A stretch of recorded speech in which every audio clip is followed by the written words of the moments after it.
The sound was small, just paper tearing. But that small sound was about to end a 12-year banking career.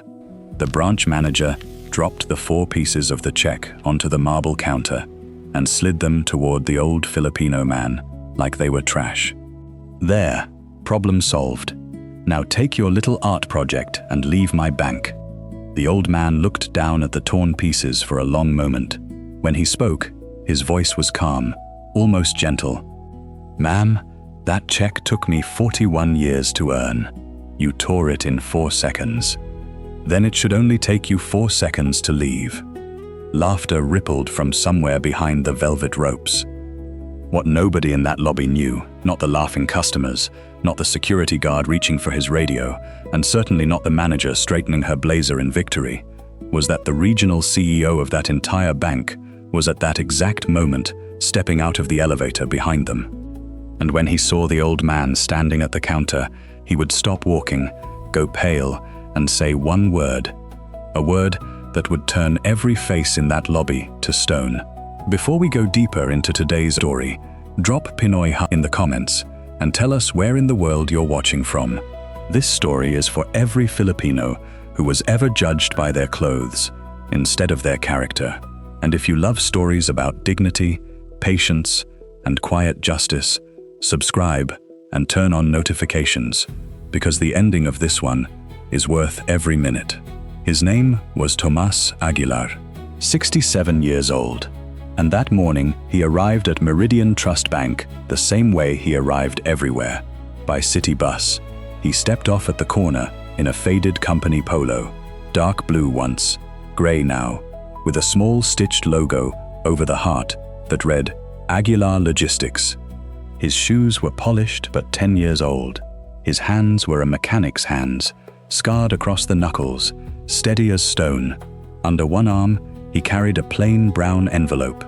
Anyone watching him walk past the luxury cars in the parking lot would have assumed he was there to ask about a small loan, maybe cash a pension check. They would have been wrong in a way they could not begin to imagine, because inside that plain brown envelope was a cashier's check for $5 million, and it was not for him.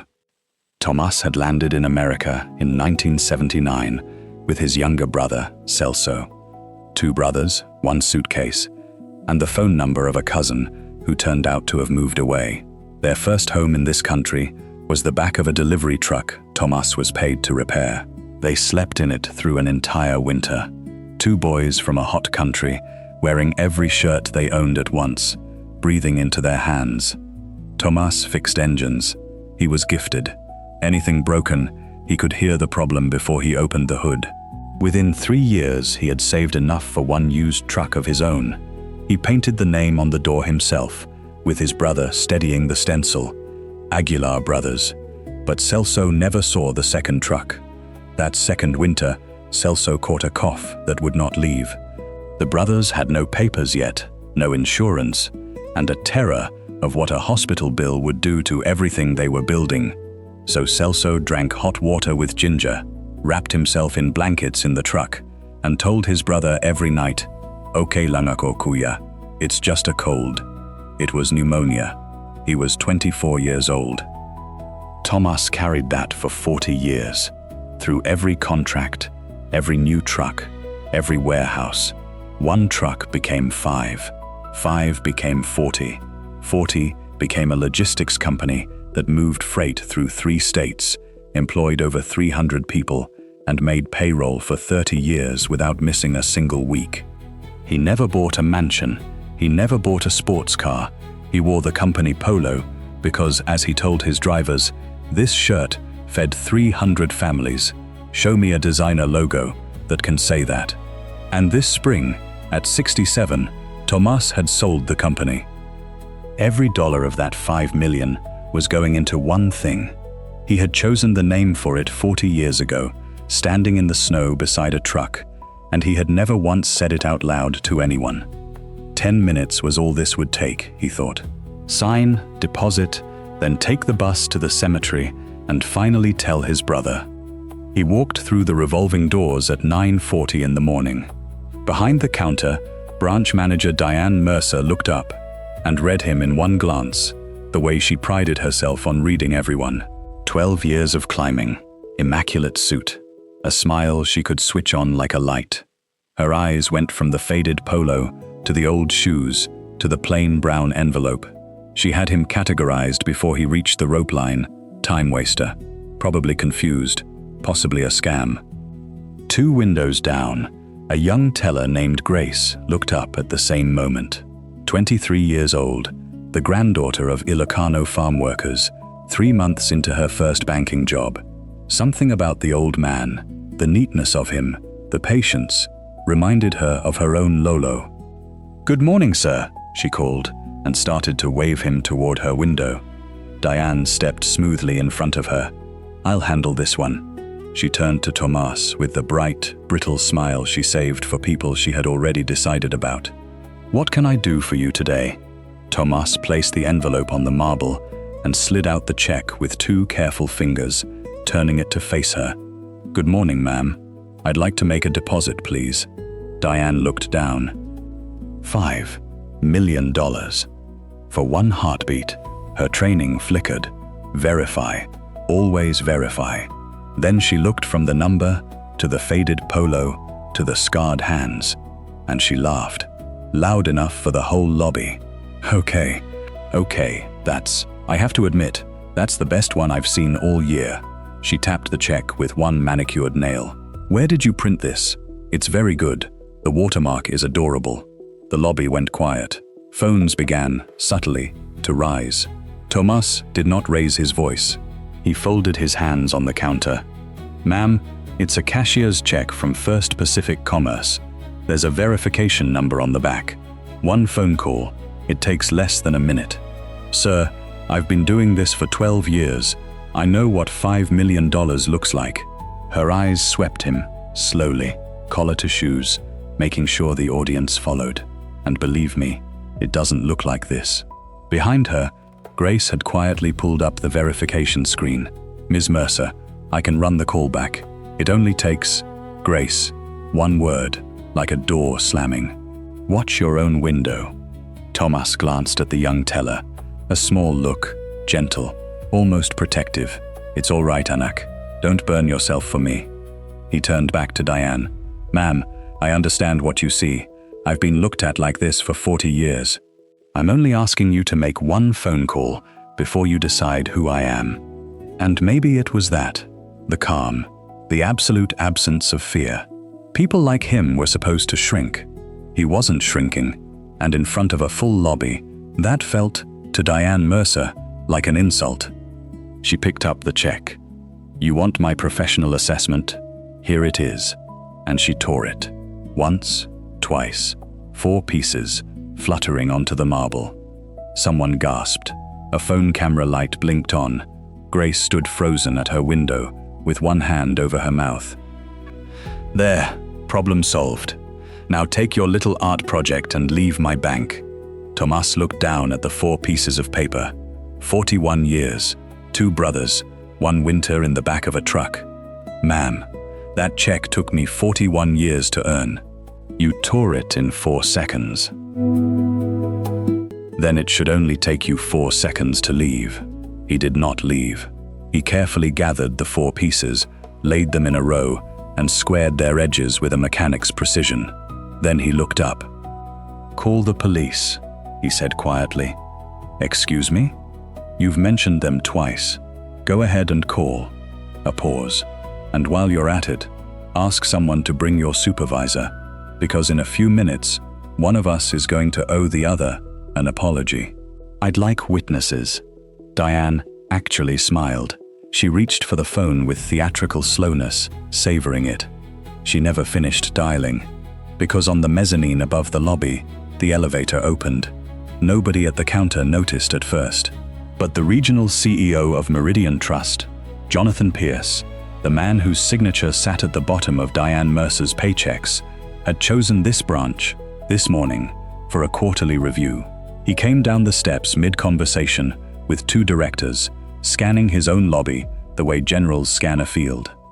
Then he stopped walking. His eyes had found the old man in the faded blue polo standing at the counter. The two directors kept moving 3 steps before they realized they'd lost him. The lobby noticed the way rooms notice, a ripple, heads turning, following the CEO's frozen stare. Jonathan Pierce crossed that marble floor fast, past the velvet ropes, past the customers, straight to the counter, where he stopped, straightened, and said one word, "Sir." It dropped into that lobby like a stone into still water. Diane's hand was still on the phone. "Mr. Pierce, good morning. I was just handling a..." He didn't look at her. He was looking at the 4 pieces of paper lined up on the marble, and his face was changing color. "Sir," he said again, to Tomas. "Mr. Aguilar, what happened here?" The lobby was cemetery silent now. Every phone was up. Tomas nodded politely toward the counter. "A small misunderstanding, Jonathan. The manager felt my check didn't match my shirt." Pierce looked down at the torn pieces. "Read the amount. Then read the memo line," and stopped, because the memo line said, "Celso House Foundation." Pierce closed his eyes for a second. He knew that name. He had known it since he was 19 years old. Diane laughed, a thin, confused sound. "Sir, with respect, this man walked in with a fake $5 million. Ms. Mercer," Pierce's voice was very quiet. "In 1994, a 19-year-old kid walked into the Aguilar brothers' warehouse looking for weekend work loading trucks. Broke, no degree, no prospects." The lobby had gone very still. The owner noticed the kid reading a finance textbook on his lunch break, so he moved the kid's shift so he could attend night classes. Then he paid for the classes. Pierce's jaw worked. The kid asked how he could ever pay him back, and the owner said, "Hire people the way I hired you." He turned and faced her fully. "That kid is standing in front of you in a $5,000 suit, and the man whose check you just tore up is the reason he owns one." Diane's mouth opened. Nothing came out. "And since you asked what I do about it," Pierce continued, "let me finish. Mr. Aguilar has banked here for 30 years. In 2009, when this institution was closer to collapse than the newspapers ever learned, he didn't run, he bought in. He now sits on the board of our holding group." A pause. "He does not work for me, Ms. Mercer. 4 days a quarter, I answer to him.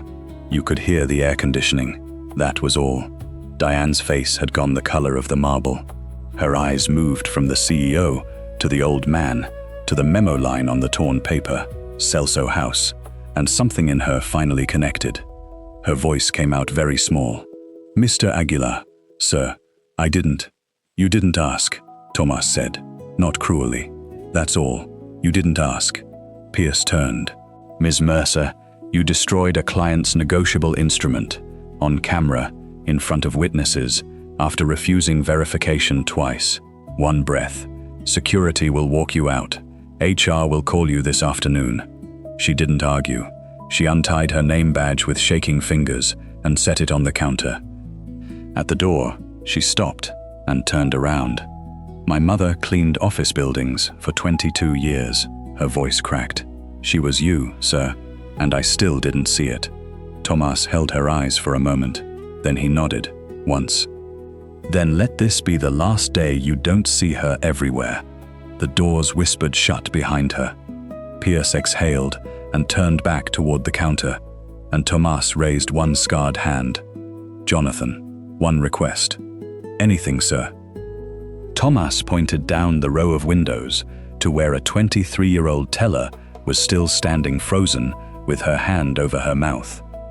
"That young lady offered me her window when I walked in, and she tried to verify my check when speaking up could have cost her the job." He smiled at Grace, the first full smile of the morning.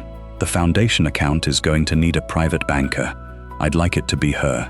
Grace looked like she had forgotten what breathing was for. "Consider it done." The replacement check was reissued within the hour. Grace processed it herself, hands trembling, triple-checking every field, the largest deposit of her life, with the entire lobby watching. When the confirmation printed, Tomas folded his copy into the brown envelope, right beside the 4 torn pieces. He kept those. He would frame them.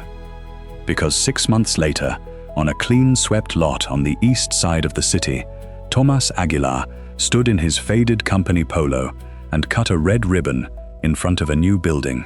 60 beds, a training kitchen, a legal aid office, free for newly arrived Filipino workers with nowhere to sleep, and a name in steel letters over the door, Celso House. Below it, a smaller plaque in Tagalog and English. For every brother and sister who arrived with one suitcase, you will not sleep in the truck. Kuya built you a home. Grace manages the foundation's accounts to this day. Jonathan Pierce sits on its board. He says it's the only meeting all quarter where he actually learns something. And in the lobby of that Meridian Trust branch, new employees now go through a training module on their first morning. Nobody official will confirm what the staff call it. They call it the Aguilar Rule. Verify the check, never the clothes. Because you can tear up a piece of paper in 4 seconds. You cannot tear up 41 years of character. Wealth whispers, only insecurity shouts. If this story hit home, drop Pinoy in the comments and tell us where you're watching from, and tell us about a time someone judged you before they knew your story. We read every single one.